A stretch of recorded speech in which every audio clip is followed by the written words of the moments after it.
Segundo Timóteo, capítulo 3, começando no 16 até o 17, diz assim: toda a Escritura é divinamente inspirada e proveitosa para ensinar, para repreender, para corrigir, para instruir em justiça, para que o homem de Deus seja perfeito e perfeitamente instruído para toda a boa obra.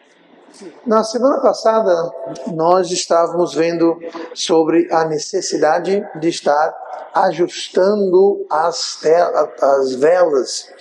Estávamos comparando já há algumas semanas o caminhar cristão com um navio que precisa tem o leme e as velas, falamos sobre âncoras, mas hoje vamos falar sobre aquilo que enche as velas. Vamos falar sobre o vento que as velas captam, e num veleiro é a força propulsora, é o próprio vento que enche as velas e a impele, a conduz, a leva.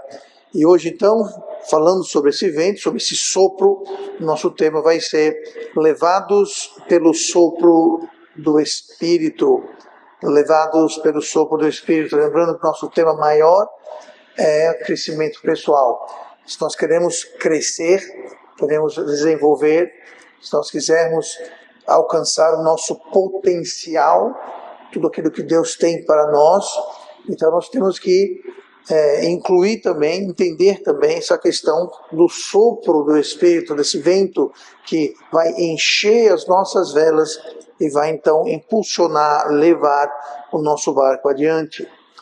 Um equívoco muito grande que existe, é muito comum, não só entre as pessoas do mundo, mas também até, infelizmente, às vezes, nas igrejas, que é crer, achar que a Bíblia é um livro escrito por homens sobre Deus.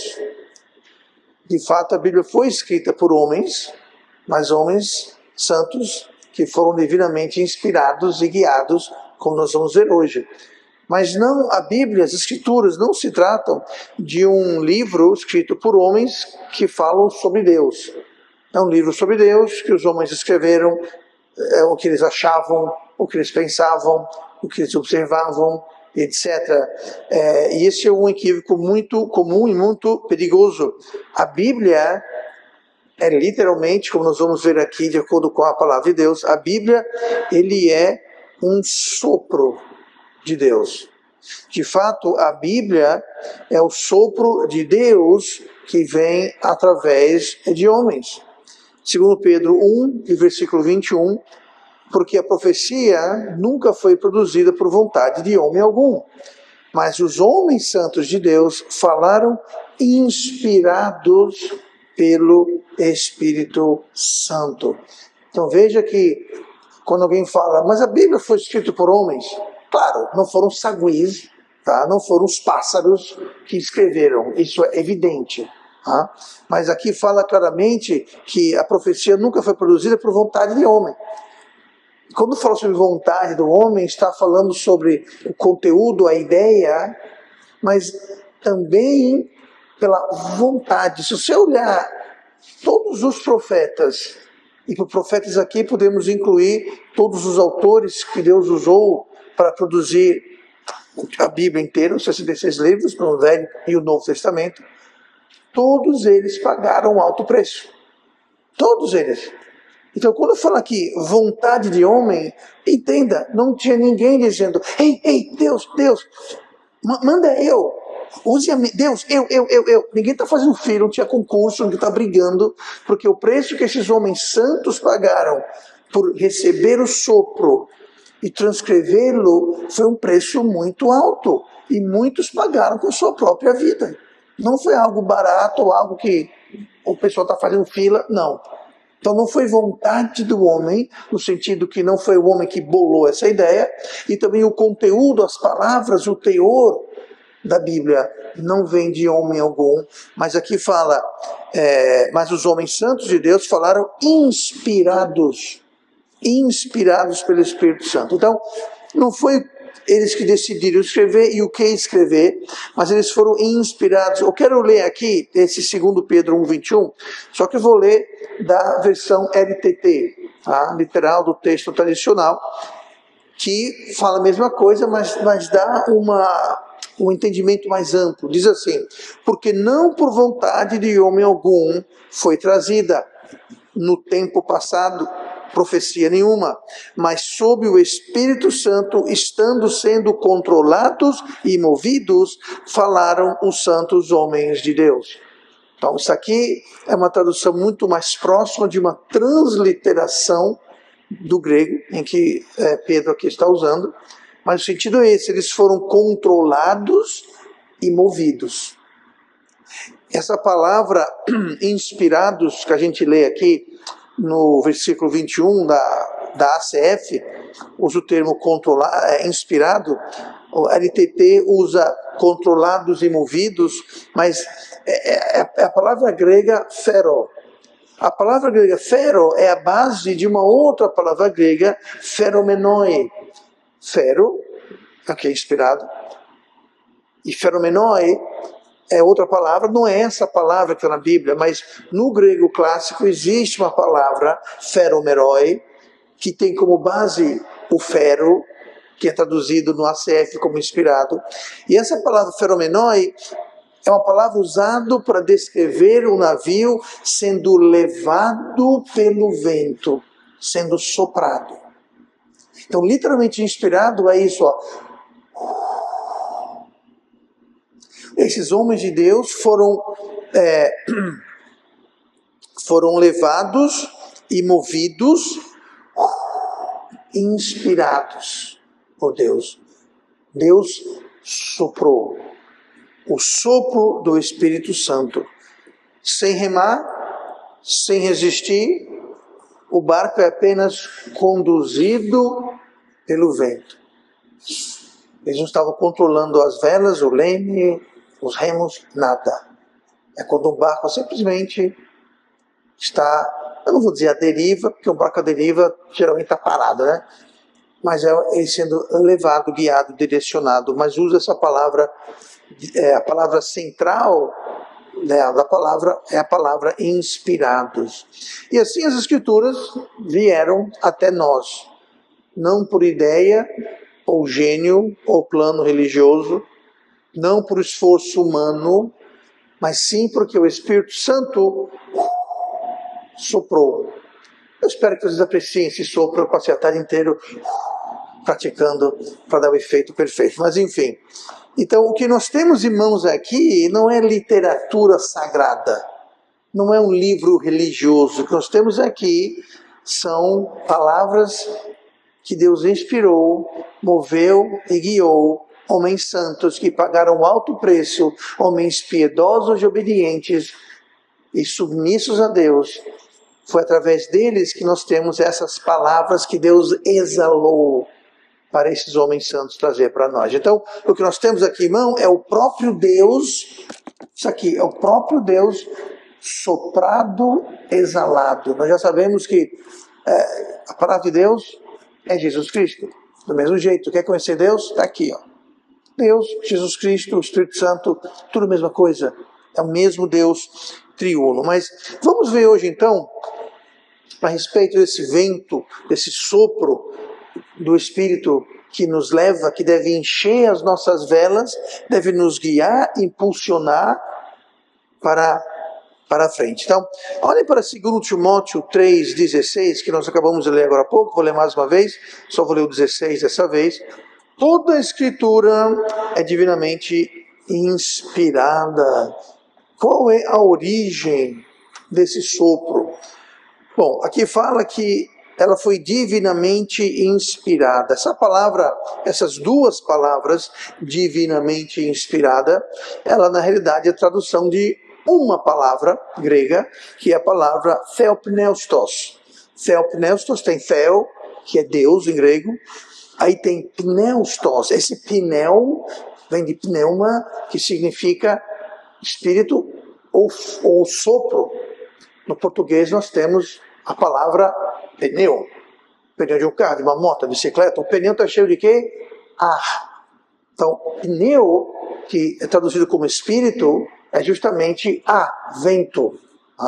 Aí tem pneumático, uma broca pneumática, por exemplo, ela funciona através do ar comprimido.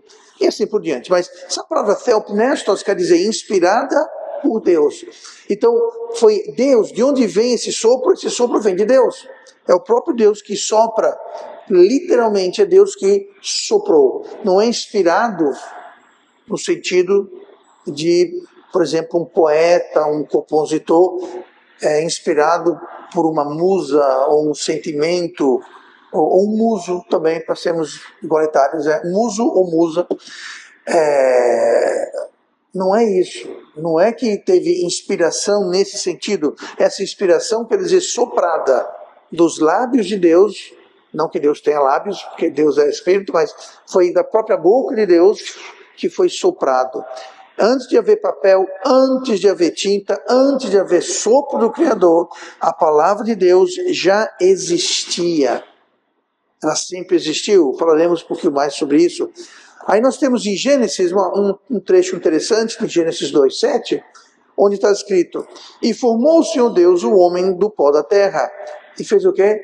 Soprou. E soprou em seus narizes o fôlego da vida, e o homem foi feito alma vivente. Então, o mesmo sopro que fez o homem, fez a Escritura chegar a nós. É o mesmo sopro. Por quê? Quem soprou foi Deus.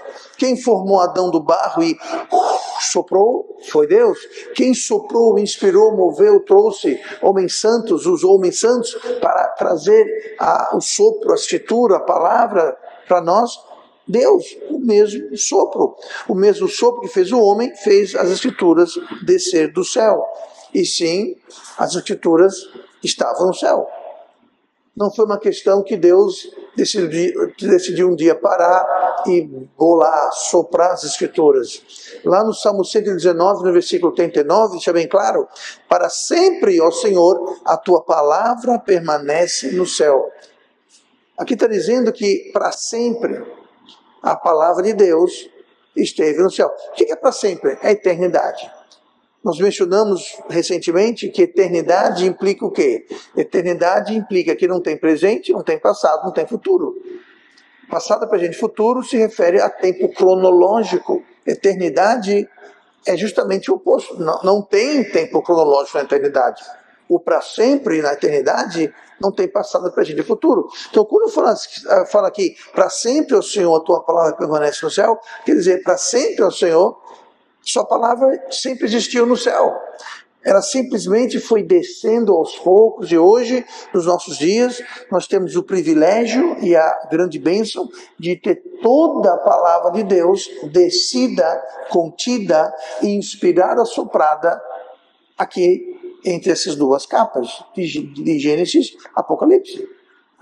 Toda ela está descida, mas ela sempre existiu. Não foi que Deus foi soprando e mandando, não. Deus foi soprando do céu, ela já estava lá. Ele só fez soprar, inspirar homens santos a colocá-las no papel. Então essas palavras divinas passaram por mãos humanas. Isso é verdade. Foram copiadas, transcritas, traduzidas. Aí a gente faz a pergunta: não seria possível essas palavras divinas que passaram por tantas gerações, tantos séculos, seria impossível essas palavras serem corrompidas? São confiáveis? Sim, Deus a inspirou, mas Deus inspirou isso faz tempo. A parte mais recente da Bíblia tem, sei lá, seus mais de 12 mil anos. Será que 12 mil anos não se perdeu, não se editou, cortou, adicionou, mudou, não se corrompeu alguma coisa? E a resposta é que elas foram levadas, trazidas pelo sopro do Espírito, mas foi conduzida por homens que foram levados, homens que foram inspirados. Olha comigo para 2 Pedro 1 e versículo 21. que nós lemos agora há pouco, vou ler mais uma vez, e vamos ver sobre a condução desse sopro. Porque a profecia nunca foi produzida por vontade dos homens, mas os homens santos de Deus falaram inspirados pelo Espírito Santo. Então, o verbo grego feromenoi, ele descreve algo como sendo transportado. Foi levado de A para B. Mas eles foram levados de A para B por esse sopro divino, esse sopro de Deus. Não foi qualquer sopro, não foi uma religião, não foi o judaísmo. Sim, o Velho Testamento é o livro sagrado, só o Velho é o livro sagrado dos judeus, é verdade. Mas não foram os judeus que escreveram, bolaram, eles foram usados, mas a força motriz era o próprio Deus. Então nós temos aqui o exemplo que eu falei sobre a questão do navio que é levado pelo vento. Da mesma forma, a palavra de Deus foi levada pelo vento até nós. Eles não inventaram, eles apenas foram usados por Deus. Lembrando que Moisés, que escreveu os primeiros 5 livros da Bíblia, ele não estava no Gênesis. Ele não foi contemporâneo e conheceu Abraão, Isaac e Jacó. Ele não sabe, ele não conheceu pessoalmente Caim, ou Abel, ou Noé. No entanto, ele escreveu o livro de Gênesis. Como? Ele foi inspirado. Deus soprou e ditou, e ele transcreveu. Lembre-se, era passado de geração em geração, de boca em boca, digamos, é verdade, mas Deus então usou Moisés para homologar, para colocar no papel, mas escreveram exatamente o que o sopro soprou, o que o sopro os disse. Falando sobre Moisés, olhe comigo em Êxodo 4. Êxodo 4, nós temos Moisés dizendo claramente que ele não tinha as palavras que ele deveria falar. No versículo 10 de Êxodo 4 fala assim: então disse Moisés ao Senhor: meu Senhor, eu não sou homem eloquente, nem de ontem, nem de anteontem, nem ainda desde que tens falado ao teu servo, porque sou pesado de boca e pesado de língua. E disse-lhe o Senhor: quem fez a boca do homem? Ou quem fez o mudo, ou o surdo, ou o que vê, ou o cego? Não sou eu, o Senhor? Vai, pois, agora, e serei com a tua boca, e te ensinarei o que hás de falar. Foi assim que Moisés, no deserto, escreveu o livro de Gênesis, por exemplo. Mais adiante, quando chegamos no livro de Números, também não tanto, mas quando chegamos no livro da lei, o Torá, Levítico, Deuteronômio, Deus estava ditando para ele a lei e os preceitos, e os rituais, as cerimônias e as datas.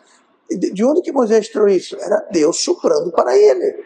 E da mesma forma ele fez assim com os demais autores da Bíblia. O mesmo Deus que colocou as palavras na boca de Moisés, as colocou na caneta de cada profeta, de cada apóstolo, de cada autor que Deus usou, inspirou, moveu, guiou a trazer a palavra para nós, que nós temos conosco esta noite. Então, do que serve uma palavra que é soprada, uma palavra que foi escrita por homens fiéis e obedientes, se ela nos alcançou de forma equivocada ou de forma corrompida? Sim, Deus inspirou, sim, Deus usou homens, sim, Deus fez tudo isso, mas como que podemos ter confiança? Bom, olha comigo em 2 Timóteo 3, 16, 17, que nós já vimos.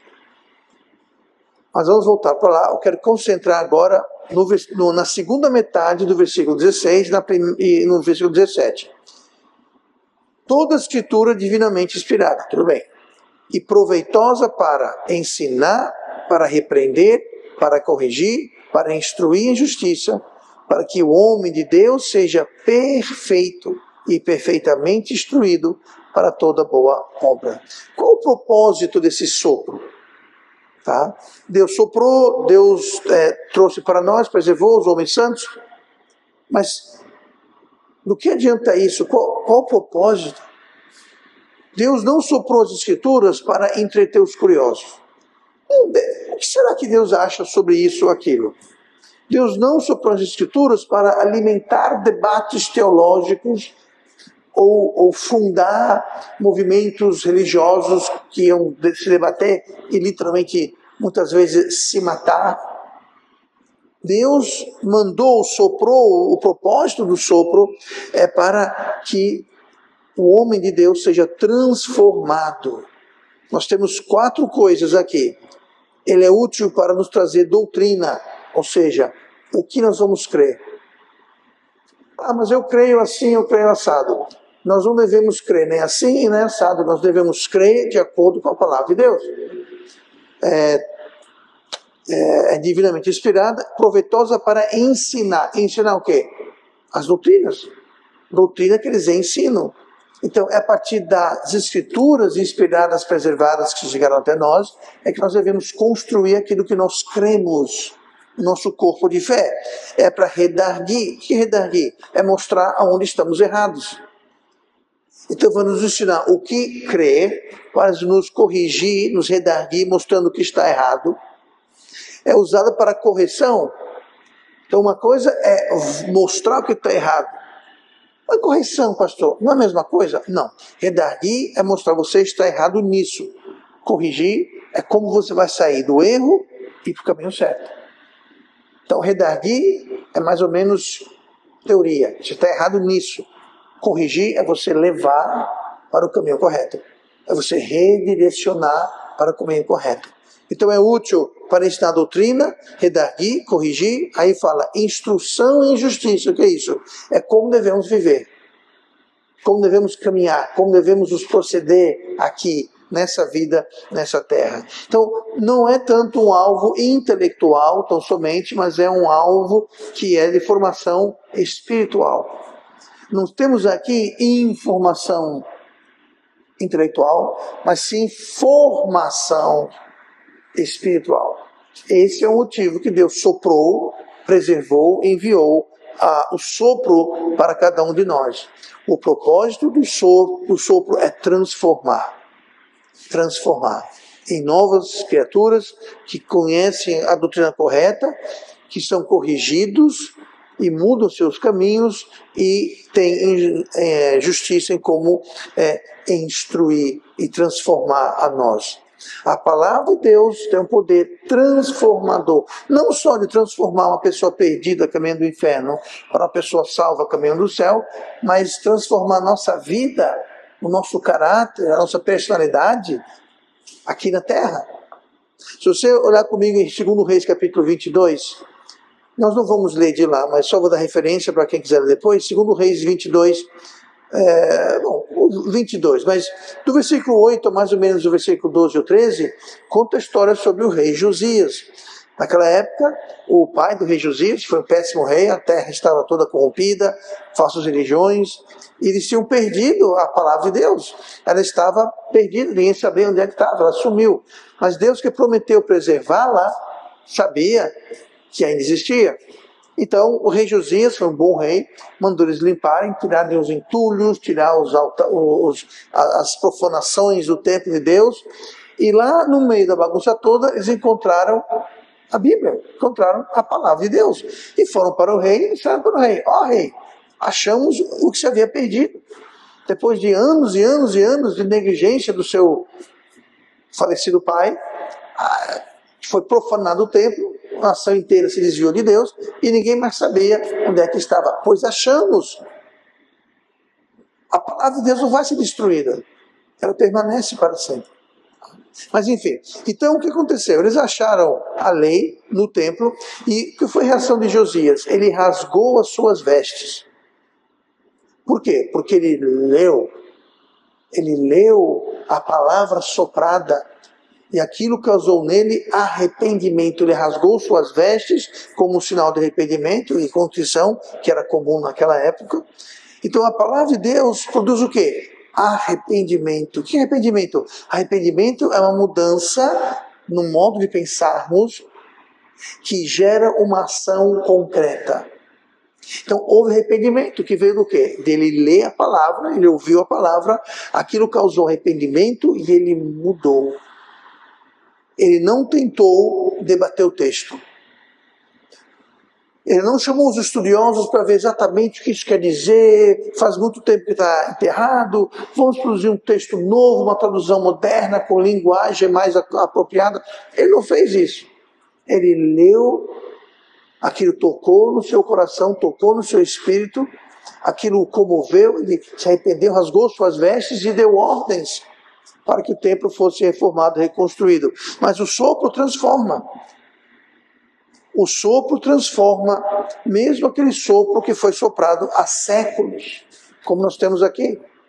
Ele transforma, ele traz arrependimento, mas foi Deus que soprou e o mesmo Deus que preservou. Nada adianta você soprar e não preservar.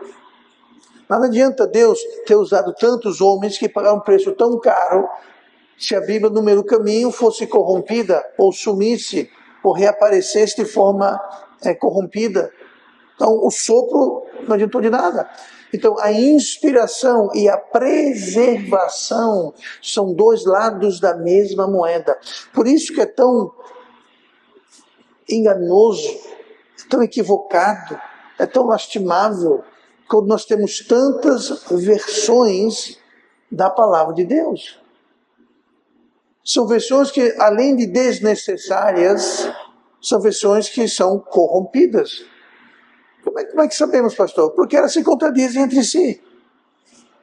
E talvez a prova mais condenosa é o fato, foram produzidas a partir de que textos? Pois bem, a Bíblia que nós usamos, Almeida Corrigida Fiel, a Bíblia LTT, que é literal e fiel ao texto tradicional, são versões que foram feitas a partir do texto recebido, do texto fiel, do texto correto. Todas as outras. Então, como é que você sabe? Porque todas as outras foram feitas de textos corrompidos. Ou seja, o próprio texto base é corrompido, a tradução vai ser o quê? Corrompida. Tá? Isso estou falando, isso já é um fato comprovado, não é nenhum mistério. Tá? Eu não compreendo, eu não entendo como um pastor de qualquer calibre não se atente a esse detalhe. Ah, não, é tudo igual, tudo fala a mesma coisa. Não, não fala a mesma coisa. Elas se contradizem. Versículos são removidos. Eu já contei a história aqui de quando eu não tinha o que fazer, eu fui numa livraria evangélica no centro e peguei uma Bíblia, fui para Atos, capítulo 8, se não me engano.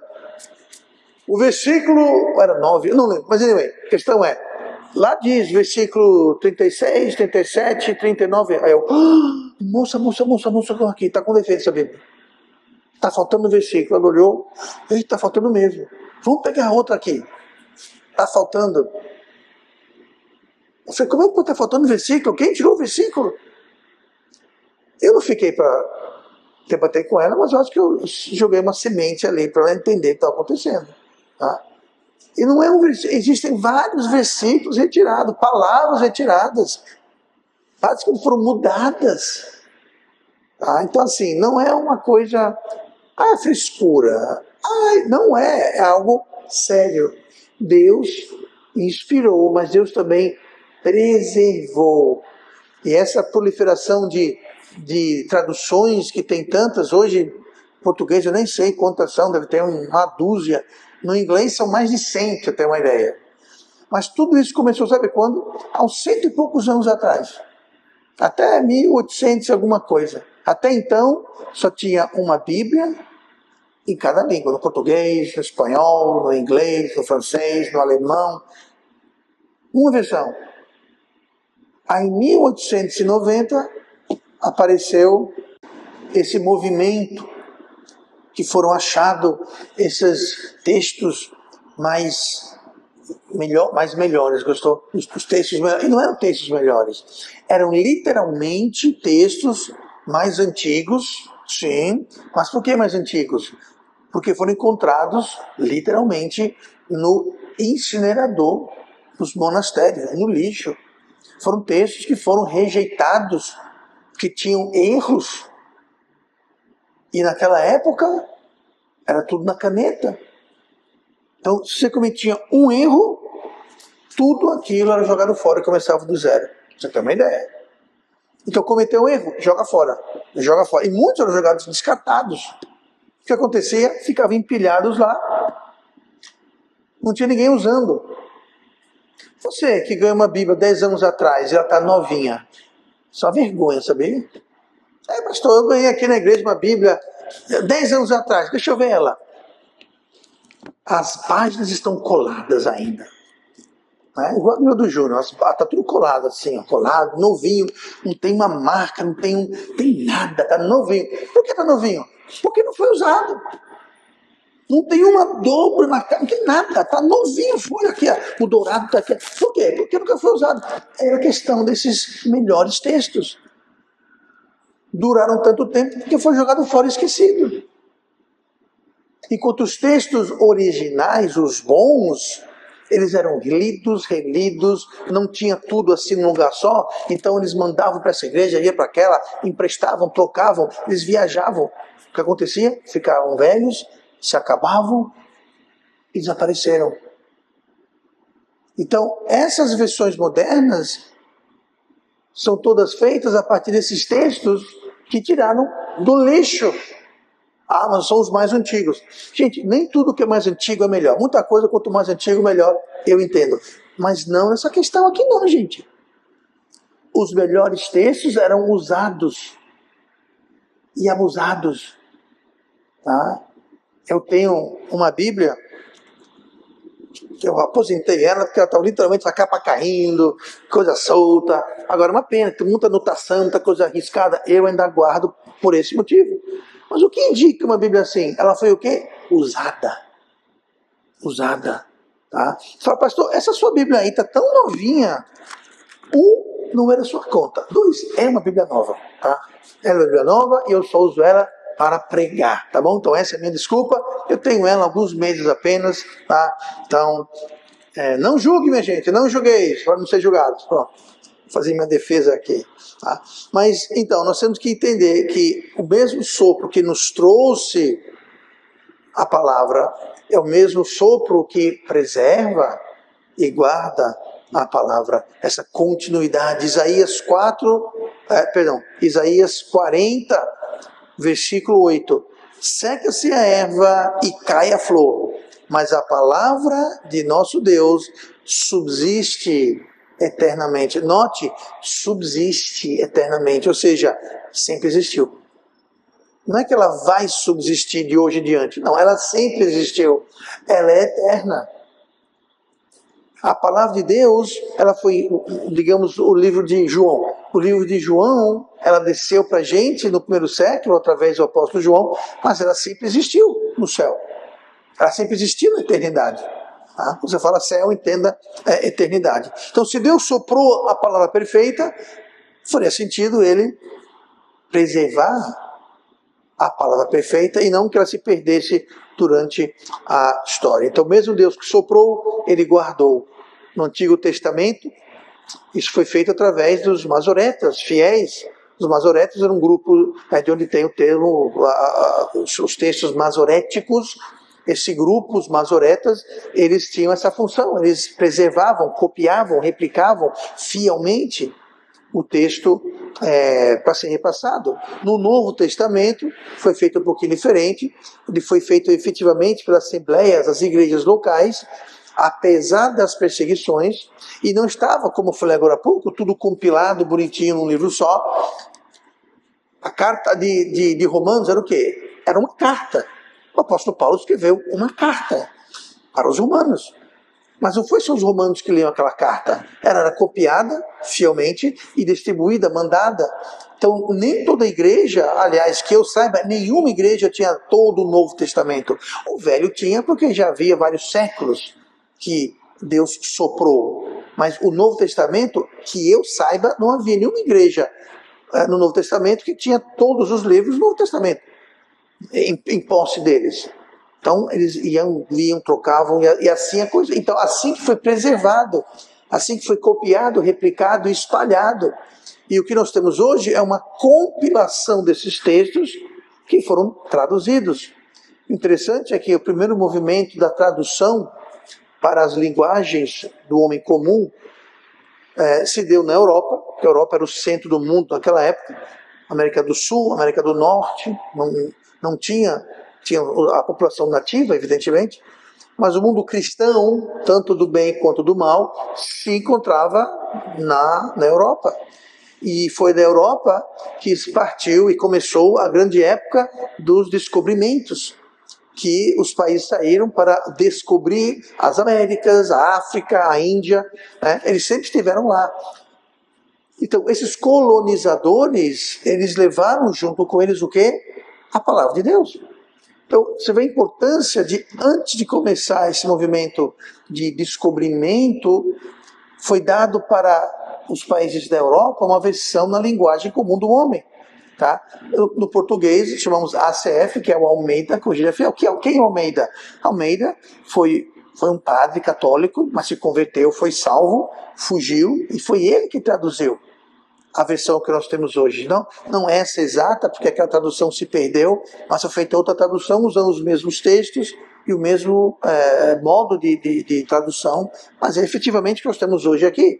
Mas o mesmo aconteceu na Espanha, na Itália, na Alemanha, na Inglaterra, com a versão King James, tá? E assim foi. Então, a partir dali, com a Bíblia na linguagem do homem comum em mãos, aconteceu o quê? O mundo foi descoberto. Eu entendo que ali os descobridores não estavam necessariamente pensando em espalhar o evangelho. Eles queriam mesmo era ouro, riqueza, glória, fama. Eu entendo isso. Mas junto com isso pegou a carona o quê? A palavra de Deus. Eu não sei se vocês sabem essa história, mas houve os primeiros 2 missionários a chegarem no Brasil, chegaram em 1600 e alguma coisa. Ou talvez, não, 1500 e alguma coisa. Eles vieram escondidos no navio português, Portugal, um reino católico.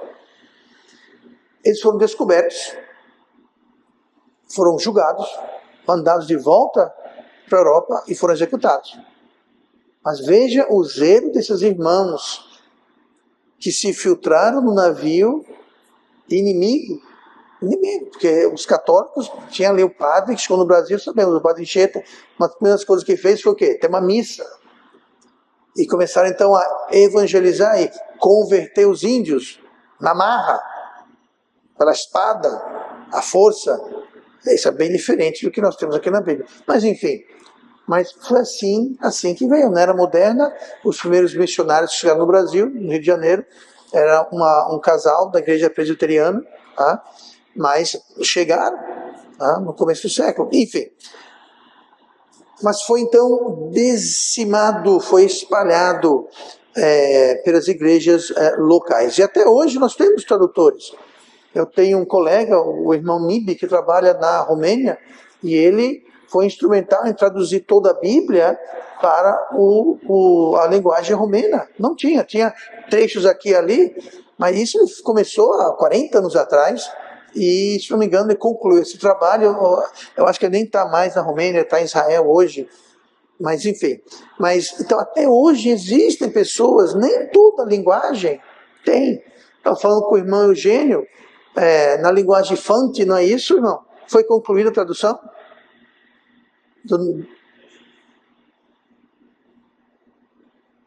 Mas, veja bem, inclusive o pastor Miguel está envolvido na tradução, ou seja, existem idiomas que até hoje não tem a Bíblia toda como nós temos. Então até hoje isso continua. E quem está fazendo isso? As igrejas locais, como a igreja do irmão Eugênio, lá na Engana. O pastor dele está envolvido com outras pessoas no avanço, no progresso para ter a tradução dessa Bíblia. E tem muitos idiomas que não tem. Então o trabalho continua, o sopro continua. De preservar, porque já foi inspirado, então não tem mais inspiração. Os irmãos lá em Gana, eu espero, né, irmão, que eles não estão inventando uma Bíblia nova, eles estão preservando, traduzindo em outro idioma. Mas aqui, em Jeremias 36, não vamos ler por questão de tempo, mas lá para o versículo 20 até o 28, 29, mostra como o rei Joaquim, não um rei muito bom, ele ficou muito irado com o que leu, diferente do rei Josias, que se submeteu, ele não gostou do que estava dizendo, ele pegou a Bíblia e rasgou, cortou todinha e queimou. Não era um livro, era um rolo, tipo um pergaminho, tá? Mas ele cortou e queimou.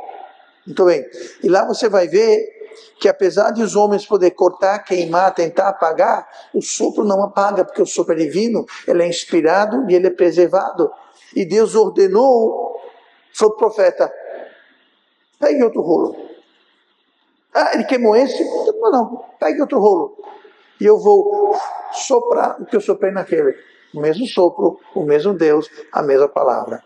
Então não adianta, você não vai erradicar, extinguir, destruir a palavra de Deus. Por quê? Porque ela subsiste para sempre, ela é eterna. É o Deus eterno, poderoso, criador, foi ele que soprou, ele preservou, e você pode tentar queimar todas as Bíblias do mundo, não vai conseguir. Você pode cortar, faça o que você quiser, não vai erradicar, destruir a palavra de Deus.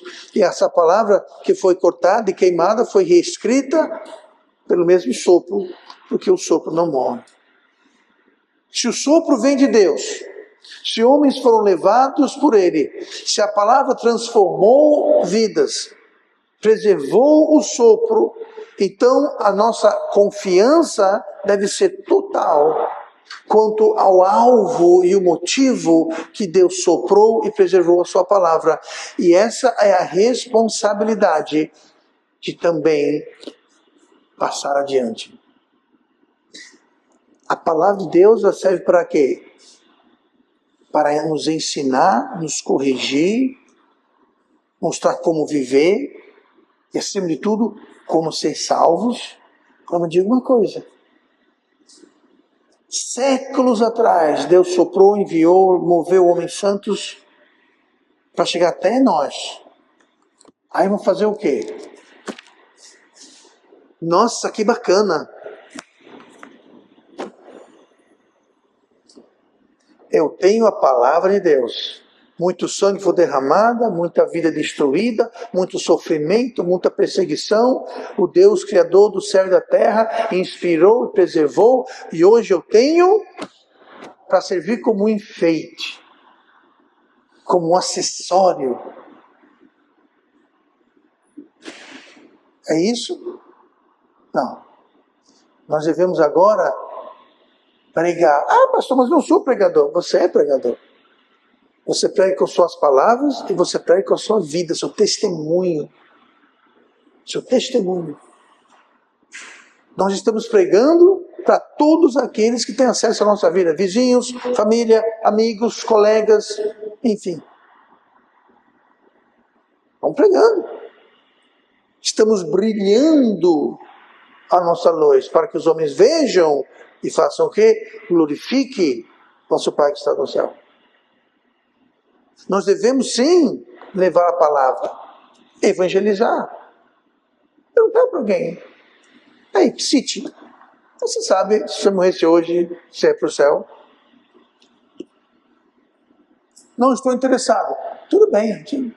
Se eu deixar aqui um panfleto com você lê com calma. Estou sem tempo. Não tem problema, está aqui um panfleto, você lê com calma. Ah, pastor, mas eu não tenho coragem. Gente, outubro, estava no norte da Inglaterra, na igreja de pastor Dave. Sábado, vamos evangelizar. Vamos evangelizar. No centro de Preston tem a catedral principal, tem a prefeitura, tem um teatro e uma grande praça, mercado ali perto. É o centro, é o coração da cidade. É uma cidade pequena, não é uma cidade grande.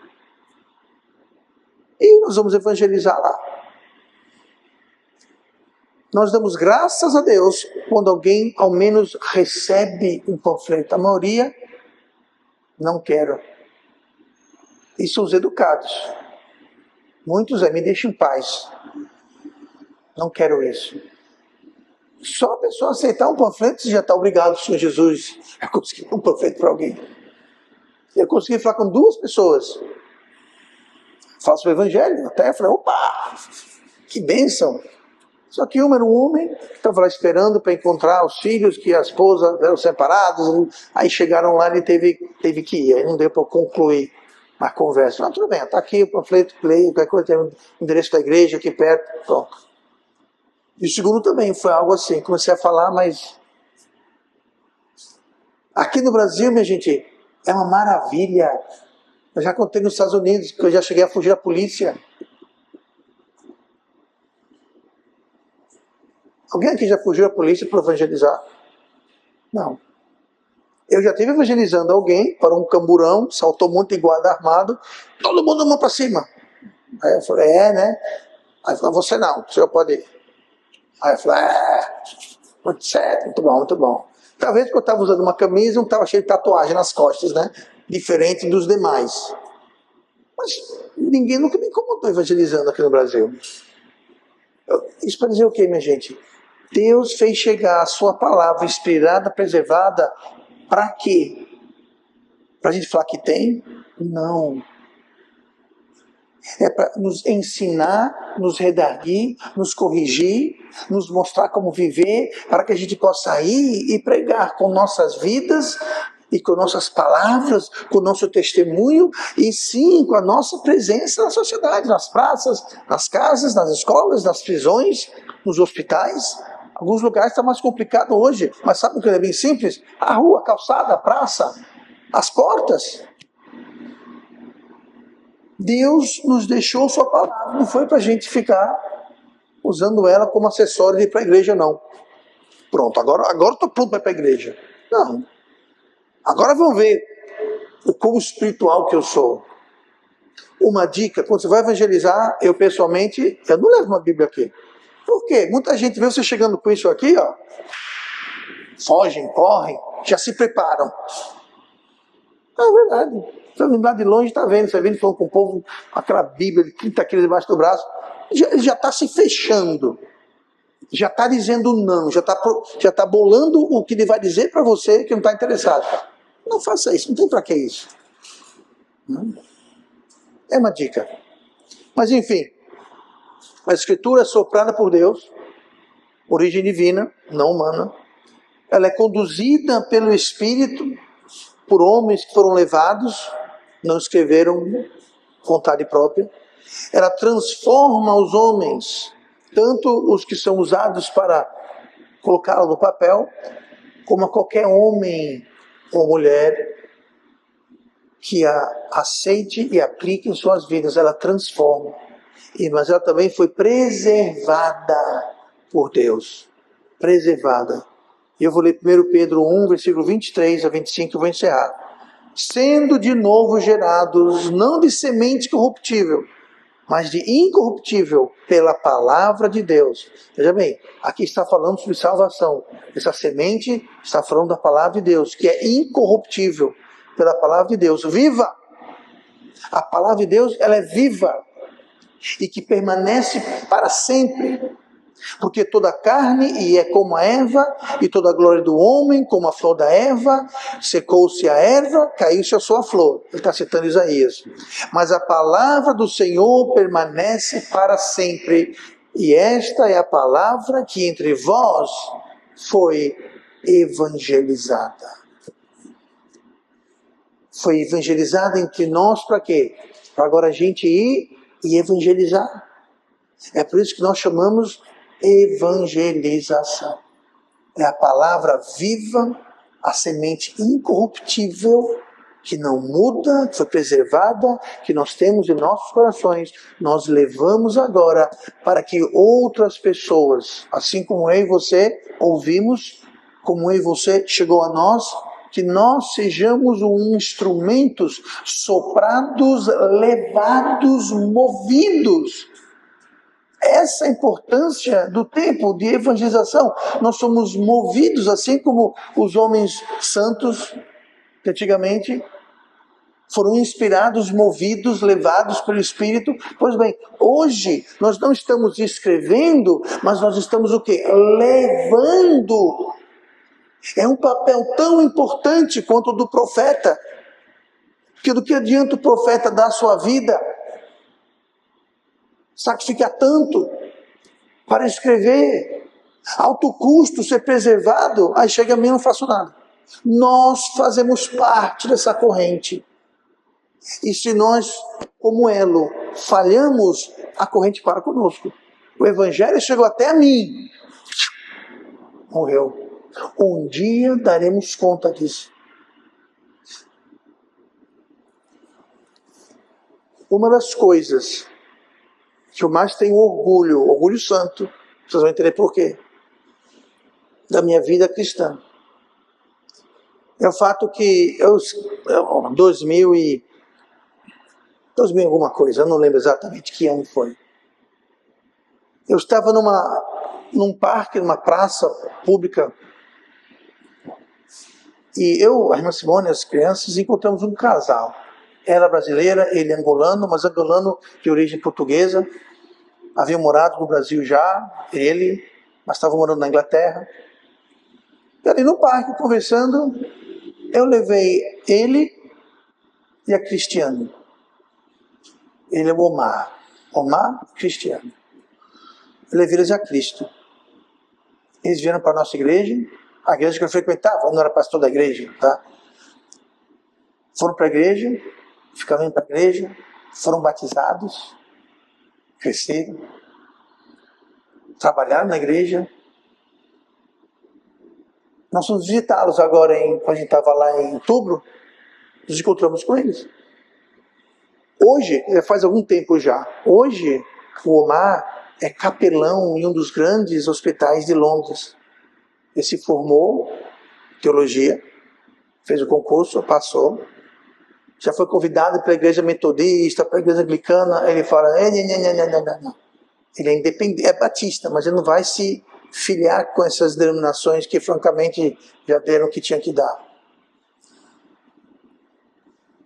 Mas isso é a coisa que mais me dá orgulho santo. Saber que uma alma, eu não fazia a mínima ideia quem ele era, mas uma alma, um estranho que eu encontrei, levei-o a Cristo, ele foi para a igreja, foi batizado, cresceu. Hoje, 20 e tantos anos depois, ele está no ministério. E uma coisa, fui eu que fiz aquilo? Talvez o meu orgulho, eu não tenho orgulho, porque eu não fiz nada. Eu só fiz o quê? Eu levei ele a Cristo. Nós não sabemos, as pessoas que nós levamos a Cristo, o que vão fazer, não sabemos. No caso dele, a gente manteve contato, tal coisa, mas é a coisa que eu mais me orgulho. Eu ter deixado essa herança que eu passei para ele, ele recebeu, agora está passando para tantas pessoas, ajudando tantas pessoas lá em Londres. Então entenda, nós fazemos parte de uma grande corrente. E para você crescer, tema da série é crescimento espiritual. Se você quer crescer, desenvolver, alcançar o seu potencial, nós precisamos fazer o que o menino Jesus falou no templo. Eu preciso estar cuidando dos negócios do meu Pai. Se a gente se preocupa primeiro com os meus negócios, eu não estou dizendo aqui para a gente ser displicente, desinteressado, não estou dizendo isso não. Mas onde estão os negócios do seu Pai nas suas prioridades? Porque você nunca vai alcançar o potencial, você nunca vai crescer do jeito que você poderia crescer, se você não colocar o reino de Deus e a sua justiça em primeiro lugar. Buscar isso em primeiro lugar. Não é buscar isso e esquecer o resto, ser irresponsável, negligente. Não é isso. Mas buscar primeiro. Prioridade número 1 é o reino de Deus e as suas justiças. Os negócios do meu Pai. Jesus falou, por que estão admirados que eu estou aqui no templo? Então vem que eu tomo conta dos negócios do meu Pai. Eu estou aqui fazendo os negócios do meu Pai. Pois é. Onde é que estão os negócios do nosso Pai nas nossas vidas? E isso é o que vai nos conduzir, vai nos levar a crescer, desenvolver espiritualmente. Que Jesus falou, buscai primeiro o reino de Deus e sua justiça. Aí continua dizendo o quê? E todas estas coisas vos serão acrescentadas. Que era o quê? Que vestir, o que comer, dormir, ou seja, o resto se encaixa. Deus abençoa. Se a gente colocar o reino de Deus em primeiro lugar. Só para reforçar, não quer dizer ser irresponsável, negligente, preguiçoso. Não é isso. mas é colocar Deus em primeiro lugar.